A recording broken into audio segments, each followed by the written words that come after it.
디모데후서 4장 1절에서 2절 말씀이며 신약 346페이지입니다.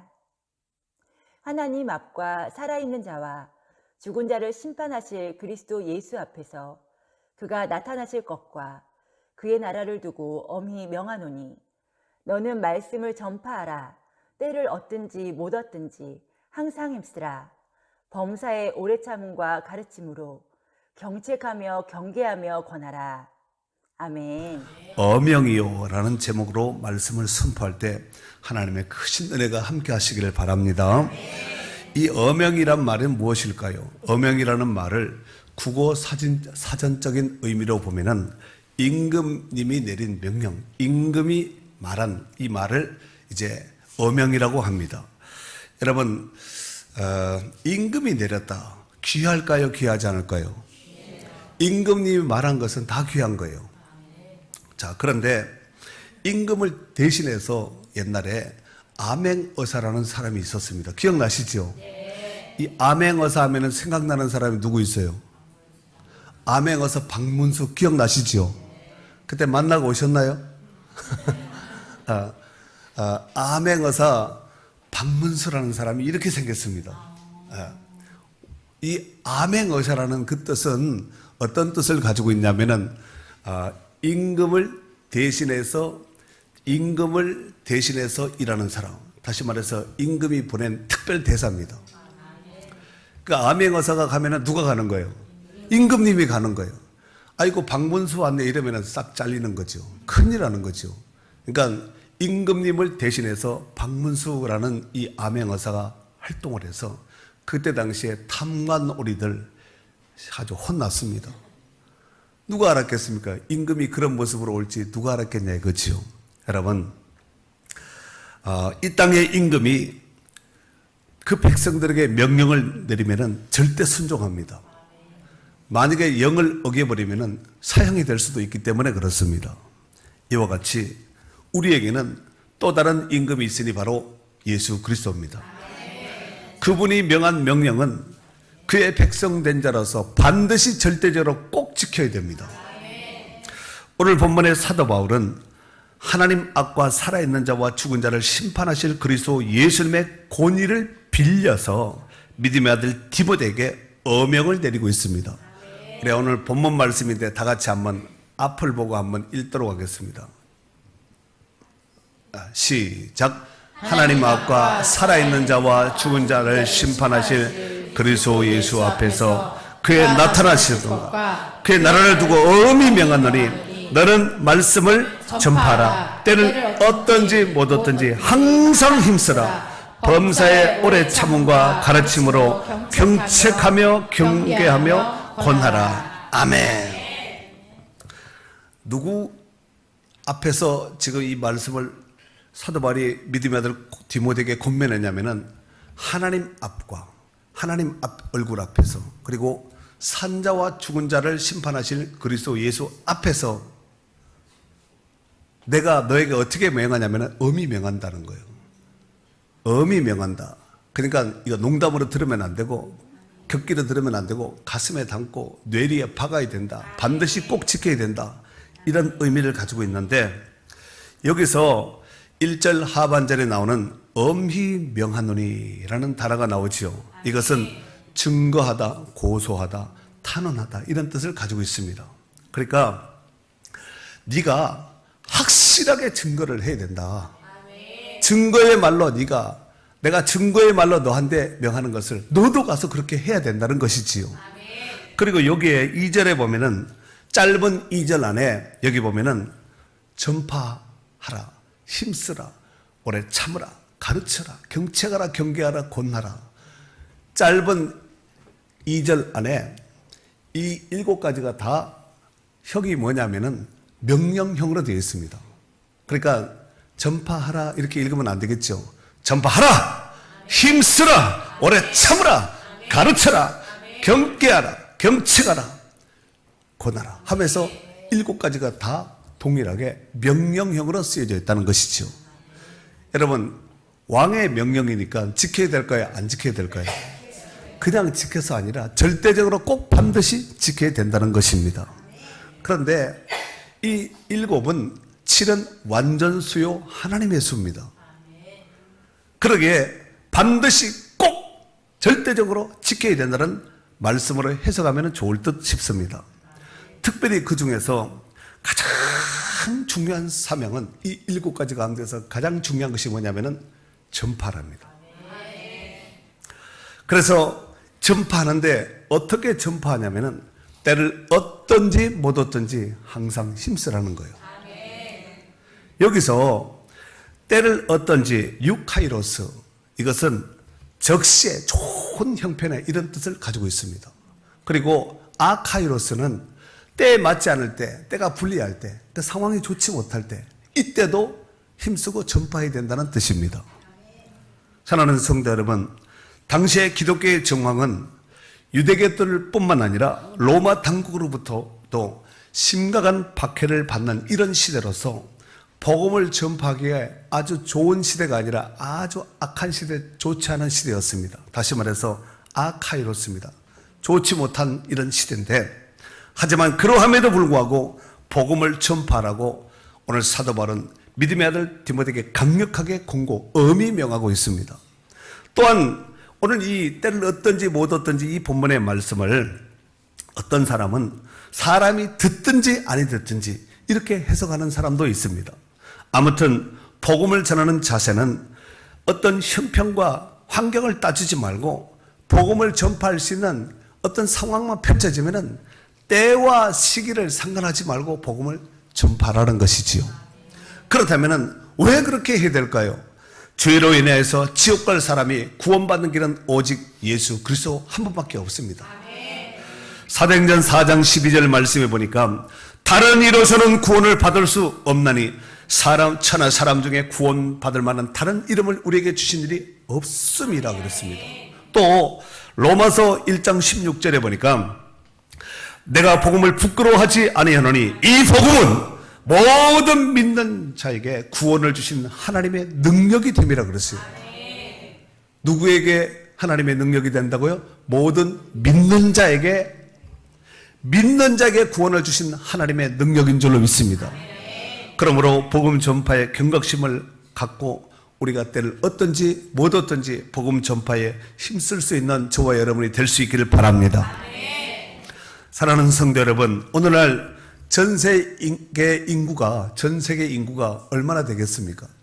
제가 오늘 설교를 위해서 인터넷 자료를 한번 검색을 해서 전 세계 인구는 얼마나 되는가 했더니 77억이래요.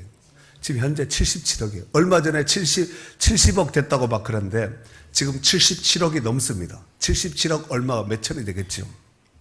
그런데 보통 이 전 세계 가운데 지구도상에 하루에 태어나는 사람이 38만에서 39만 명이 출생된다는 것입니다. 그리고 사망자는 하루에 16만 명에서 17만 명 정도가 죽는다는 거예요. 여러분 16만 명에서 17만 명 그 포함 안 됐으니까 여기 나와 있는 거예요. 감사하셔야 돼요. 그런데 이 매일 죽어가는 약 한 17만 명의 이런 많은 사람 중에서 그 중에서 약 90%가량이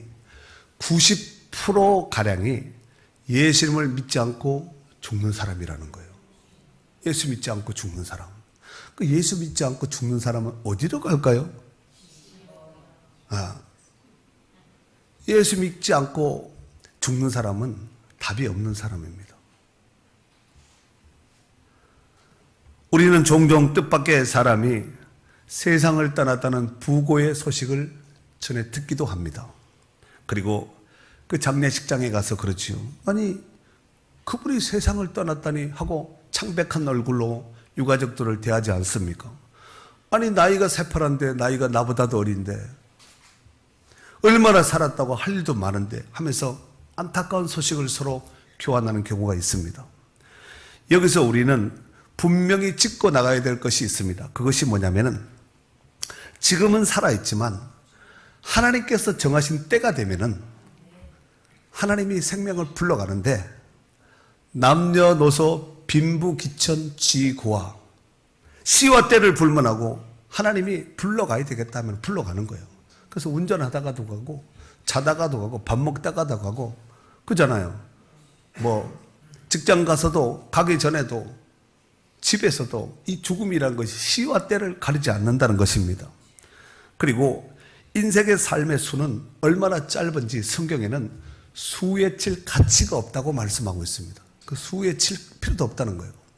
사람의 생명은 그 코에 있나니 수에 칠 가치가 없다는 것입니다. 더욱이 하나님이 없는 자의 삶은 그 끝에 비참하기가 짝이 없습니다. 그러므로 우리는 후회 없는 인생을 살기 위해서 어떻게 살아야 될까요? 후회 없는 인생을 살기 위해서 한번 읽어보세요. 자신에게 주어진 시간에 열심히 주의 일을 해야 하겠습니다. 우리가 주어진 일을 함에 있어서 여러 가지가 있습니다만 그 중에 가장 귀하고 긴급한 일은 바로 복음 전파하는 일인 줄 믿습니다. 때를 얻든지 못 얻든지 아멘 아멘. 우리가 주의 일을 하는 여러 가지가 있습니다. 그 중에 가장 귀하게 중요하게 여겨야 될 것이 복음 전파하는 것입니다. 이것 제껴놓고 다른 일 한다. 본질을 제껴놓고 다른 일 한다. 이것은요 정말 주님 앞에 서면 책망거립니다. 그러나 다른 거 좀 부실하고 좀 연약하고 좀 못했다 할지라도 복음 전파한 일에 힘썼다면 그것 때문에 칭찬이요 그것 때문에 면류관인 줄로 믿습니다. 아멘 아멘. 전 이화여자대학교 총장을 지낸 고 김환란 박사님이라는 분을 아마 여러분이 아시는 분은 아실 줄로 생각이 됩니다. 이분이 감리교회 장로님이셨습니다. 그분이 어려운 가정에서 태어나서 고향인 함경도를 떠나서 인천까지 와서 인천항 부두에서 일하게 되었습니다. 그러면서 인천 내리교회에서 열심히 신앙생활을 하며 공부를 했습니다. 그리고 훗날 유학에서 철학 박사 학위까지 그가 취득하게 되었습니다. 그분에게는 두 가지 소원이 있었다고 합니다. 첫 번째로는 자신을 구원하여 하나님의 자녀가 되게 했으며 대학 총장까지 되게 하신 하나님의 크신 은혜와 사랑의 소식인 복음을 모든 국민들이 좀 알았으면 좋겠다 해서 복음 전하는 것이었습니다. 그래서 그는 틈만 나면 시골 구석구석을 누비면서 복음을 전했습니다. 그것이 민족이 사는 길이라고 그가 굳게 믿었기 때문입니다. 그리고 김환란 박사가 전도하여 개척한 교회가 서울에 가면은 망우리에 가면은 금난교회라고 있습니다. 감리교회입니다. 금난교회 아마 들어보세요. 김홍도 목사님이신지 지금 원로 목사님이죠. 근데 이 교회가 감리교회로서는 전 세계에서 제일 큰 교회입니다. 참으로 귀한 일이 아닐 수가 없습니다. 그리고 두 번째 소원은 이 나라의 무지한 여성들을 해방시키는 것입니다. 여러분 옛날에 우리 할머니 제한대 한 할머니뻘 그 이상 되시는 분들은 여자들이 이름을 가진 분들이 그렇게 많지 않았습니다. 그런데 그런 분이 이제 병으로 세상을 떠나게 될 때 수많은 후배와 제자들이 찾아와서 문병 가서 눈물을 흘리면서 안타까워하자 그가 뭐라고 얘기를 했냐면은 여러분 울지 마세요. 나는 최선을 다해서 살았습니다. 이제 또 하나의 생이 나를 기다리고 있으니 내가 죽은 후에 장성곡을 부르지 말고 할렐루야 코러스를 불러주세요 라고 말했다는 것입니다. 그의 무덤에는 비석 대신 돌로 된 성경책 위에 항상 기뻐하라, 쉬지 말고 기도하라, 범사에 감사하라, 이 글귀를 성경책 모양 돌로 이렇게 비석이 아니라 돌 모양으로 만들어 놓고 지금도 그 무덤을 통해서 복음을 전파하고 있다는 것입니다. 몇 년 전에 돌아가셨던 우리 교회 장로님 민영덕 장로님, 그분도 새벽 예배에 목숨을 거신 분이거든요. 거의 90평생을 사시면서 새벽 예배에 목숨을 걸었던 분이에요.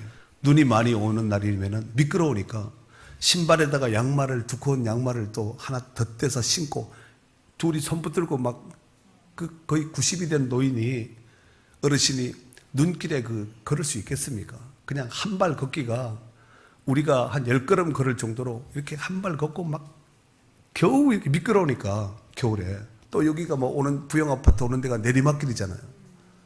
그러면서 신앙생활 잘 하시다가 하나님의 부르심을 받았는데 그분이 새벽 예배 때 이제 잘 부르던 찬송가가 있었거든요. 새벽 예배 나오신 분은 아마 아실 거예요. 찬송가 450장입니다.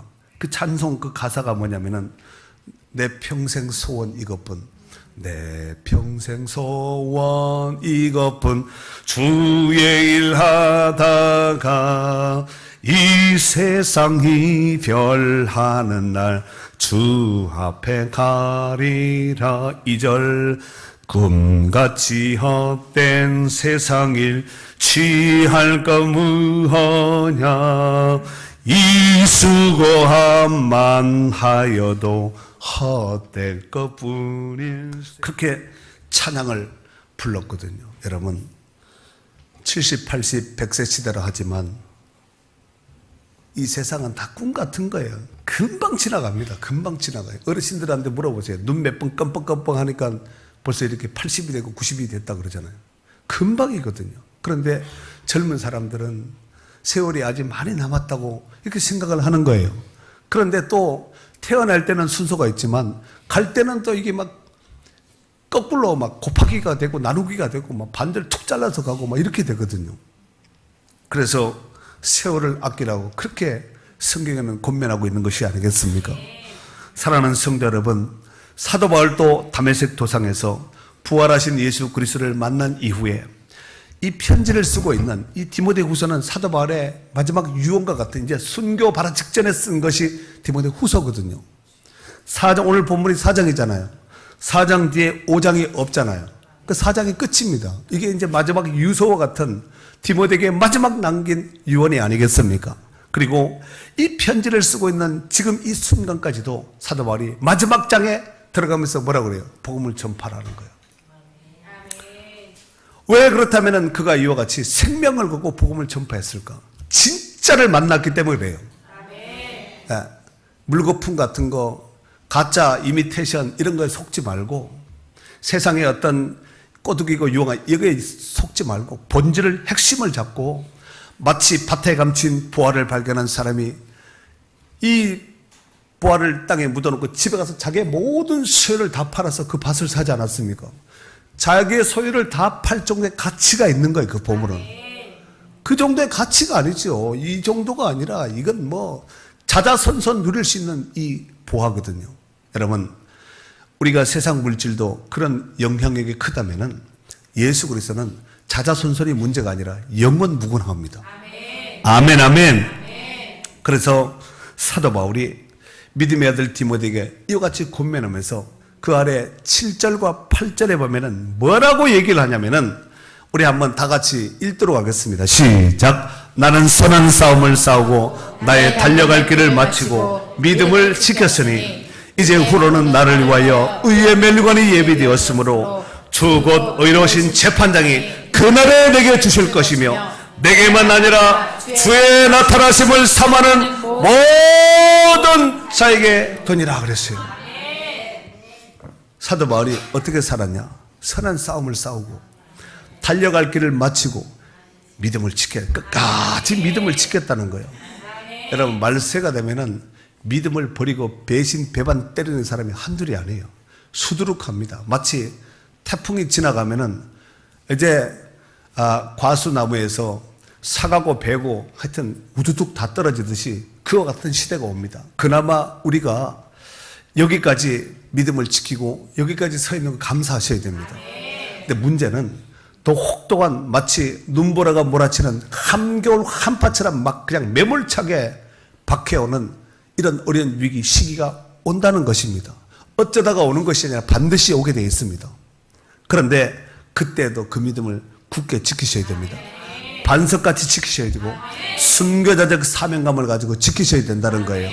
할 수 있겠습니까?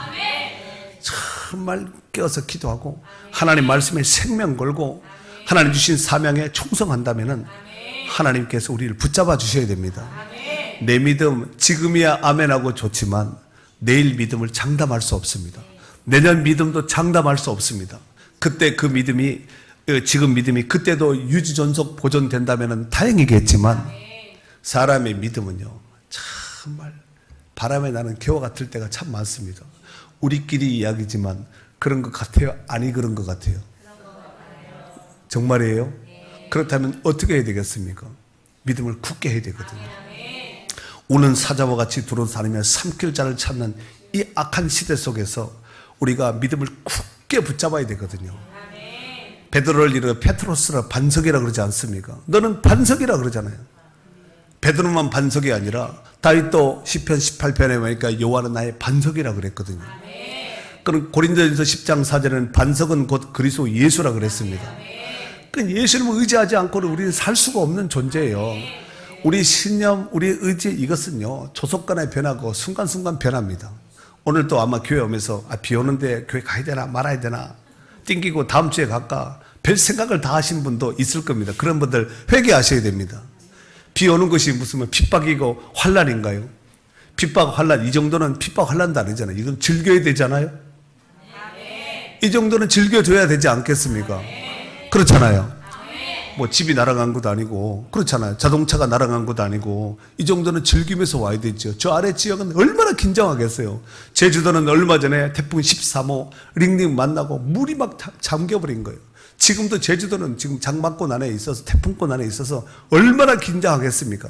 배가 지금 정상적으로 못 뜹니다. 이런 상황 가운데인데 배 탈 일도 없고 자동차 타고 아니면 BMW 맨발로 발로 이렇게 건강하게 이렇게 교회에 올 수 있는 거 정말 감사하셔야 돼요. 휠체어 안 탄 것도 감사하셔야 됩니다. 집에 안 누워 있는 것도 감사하셔야 돼요. 아무리 믿음이 좋아도 집에서 누워 있으면은 마음만 애탈 거 아니에요. 그러지 않겠습니까?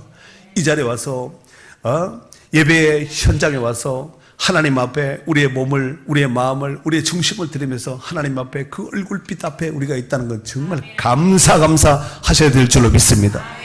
그리고 사도 바울이 복음 전파함에 있어서 사도 바울은 자기 목숨을 정말 눈꼽만큼도 아끼지 않고 하나님 앞에 순교의 제물로 드릴 수 있노라고 이런 고백도 했는데 사도행전 20장 24절에 보니까 내가 달려갈 길과 주 예수께 받은 사명 곧 하나님의 은혜의 복음의 말씀을 은혜의 복음을 증언하는 일을 마치려면 나의 생명조차 조금 더 눈꼽만큼도 귀하게 여기지 않는다는 거예요. 언제든지 주의 일이라면 복음을 위해서라면 목숨을 내놓을 수 있다는 고백이 아니겠습니까?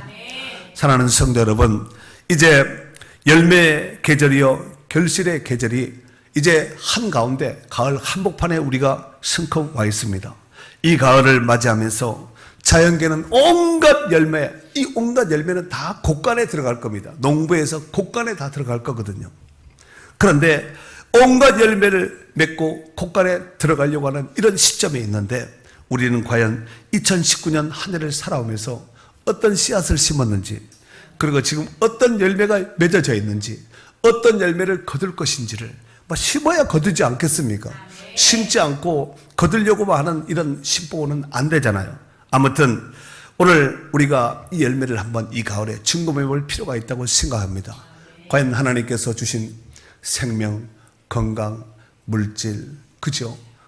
하나님께서 주신 각종 은사와 달란트를 통해서 얼마나 남기고 무엇을 남기고 어떻게 일했는지 점검해 봐야지 그냥 흘러가는 세월 따라 묻혀서 가버리면 큰일 납니다. 그게 부지불식간에 마지막에 땡 가자 이렇게 한 날이 순식간에 온다니까요. 자기가 생각했던 것보다 훨씬 빨리 올 수도 있습니다. 아무튼 예수님은 열매를 많이 맺는 성도를 기뻐하고 열매를 많이 맺으면 제자가 된다 그랬습니다. 이를테면 요한복음 15장 8절에 보니까 너희가 열매를 많이 맺으면 내 아버지께서 영광을 받으실 것이요 너희는 내 제자가 되리라 그랬습니다. 제자라면 열매를 맺어야 됩니다. 아멘이지요. 특별히 오늘 본문에 사도 바울이 죽음을 앞둔 시점에 믿음의 아들 디모데에게 해줄 말이 얼마나 많았겠어요. 여러분 부모님이 돌아가시기 전에 남기는 말을 유언이라 하지 않습니까? 그 사랑하는 자녀들이 바라보고 있는 시점에 큰아들, 작은아들, 큰딸, 작은딸, 가족들 옆에 있는 누구에게, 지인들에게, 옆에 있는 사람들에게 한마디 하지 않겠습니까? 숨 떨어지기 직전까지 힘이 있을 때 얼마나 해주고 싶은 말이 없겠어요? 말이 많았겠습니까? 그런데 오늘 사도 바울도 마지막 유언과 같이 마지막 장을 쓰며 기록하면서 얼마나 해줄 말이 중요한 말 당부의 말, 부탁의 말 얼마나 많았겠습니까? 그런데 그 중에서 아주 중요한 것이 오늘 본문의 말씀이라는 것입니다. 다시 한번 1절, 2절을 다 같이 읽도록 하겠습니다. 하나님 앞과 시작. 하나님 앞과 살아있는 자와 죽은 자를 심판하실 그리스도 예수 앞에서 그가 나타나실 것과 그의 나라를 두고 엄히 명하노니 너는 말씀을 전파하라. 때를 얻든지 못 얻든지 항상 힘쓰라. 범사의 오래 참음과 가르침으로 경책하며 경계하며 권하라. 이게 사도 바울의 마지막 유언과 같은 말씀입니다. 믿음의 아들 디모데에게 너 이거 해라. 그리고 우리의 왕이신 예수님께서 이 땅을 떠나 하늘로 승천하시기 전에 예수님께서 마지막 남긴 유언과 같은 말씀이 마태복음 28장 18절에서 20절에 있는 말씀인데, 예수께서 나와 말씀하여 이르시되 하늘과 땅의 모든 권세를 내게 주셨으니 그러므로 너희는 가서 모든 민족을 제자로 삼아 아버지와 아들과 성령의 이름으로 세례를 베풀고 내가 너에게 분부한 모든 것을 가르쳐 지키게 하라. 볼지어다 내가 세상 끝날 때까지 너희와 항상 함께 있으리라 하시니라 그랬습니다. 그러니까 이게 예수님의 마지막 유언입니다. 다시 말해서 우리의 왕이신 예수님이 우리 가운데 명령하신 왕의 어명입니다.